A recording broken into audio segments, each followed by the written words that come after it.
Did you know that one lone rider, appearing in a dusty Nevada town at midnight, changed everything before the sun rose? Some said he was an outlaw who cheated death.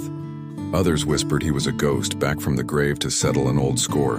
What happened in Red Rock in the summer of 1878 became one of the strangest legends of the Wild West, a story of betrayal, revenge, and mystery that still echoes through frontier lore. And tonight we're riding straight into that midnight tale. Red Rock, Nevada, 1878. The mine was closing, the saloon was half empty, and the sheriff's star carried more rust than shine. It was a place where men whispered more than they spoke, and women dreamed of trains that would never stop there again.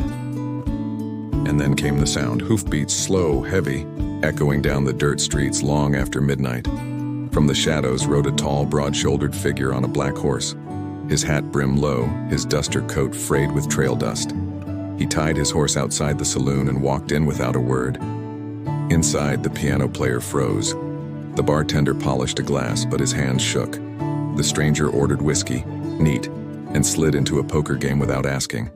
He didn't speak much, just played his cards, his eyes glinting beneath the brim of his hat.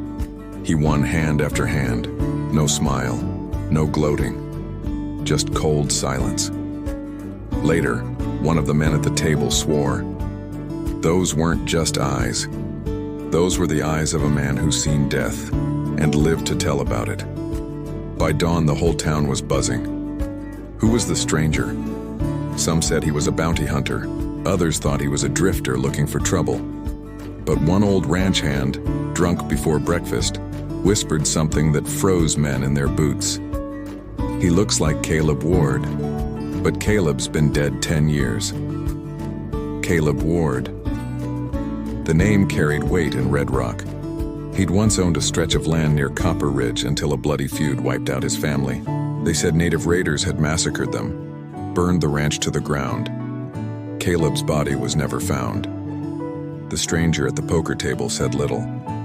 But when the sheriff leaned close and asked his name, the man finally spoke. I came for what was taken from me. That was all. Later, when the stranger left the table, he pulled something from his pocket.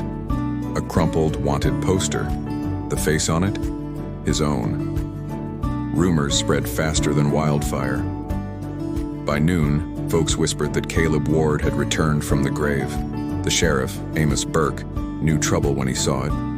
Red Rock was held together by spit and string, and the richest man in town, Elias Drummond, liked it that way. Drummond owned the mine, the bank, and half the ranch land. 10 years earlier, after the so-called Copper Ridge Massacre, he conveniently claimed Caleb Ward's land for himself. If this stranger really was Caleb Ward, Drummond had a problem. Sheriff Burke confronted the man outside the saloon. You don't belong here, stranger. Folks want peace, not ghosts from the past. The stranger's reply was ice cold. Justice rides with me, Sheriff. I don't leave until the debt's paid. Drummond heard the whispers too. That evening, he sent word to his hired gunman. If that man stays another night in Red Rock, he doesn't see another sunrise. That night, as the moon rose high, 6 gunmen waited in the shadows. The stranger stepped into the street. The silence was unbearable. Then came the crack of a pistol. The street erupted in gunfire, but the stranger moved like lightning. His revolver barked, 1, 2, 3, and men dropped in the dust before they even cleared leather. By the time the smoke lifted, 3 lay dead, 2 crawled away bleeding, and the last gunman gasped his final words. He ain't alive. From the windows, townsfolk swore they saw bullets pass straight through the stranger. Others said his shadow didn't move the way it should. By midnight, fear gripped Red Rock tighter than any outlaw ever had. The next day, Elias Drummond sat in the saloon, whiskey trembling in his glass. The stranger walked in. This time, no one dared meet his eyes. He slapped a weathered piece of paper on the table in front of Drummond. A land deed. Caleb Ward's deed. This was mine. You took it after the fire. Drummond sneered. You're 10 years too late, Ward. The law's on my side. From the back of the room, a woman's voice cut through the tension. Elijah, it is him. It was Drummond's wife, Margaret. Once, long ago, she had been Caleb Ward's sweetheart. Tears welled in her eyes as she recognized him, scarred, hardened, but alive. The room went dead silent. The sheriff shifted uncomfortably. The whole town watched, waiting. Sheriff Burke finally drew his gun. "I can't let you tear this town apart, Caleb." But then, Drummond struck first. He pulled a derringer from his coat and shot Caleb in the back. The crack echoed like thunder. Caleb staggered but didn't fall. With his last ounce of strength, he turned and fired. Drummond fell face first into the dirt, a bullet through his heart. The sheriff froze.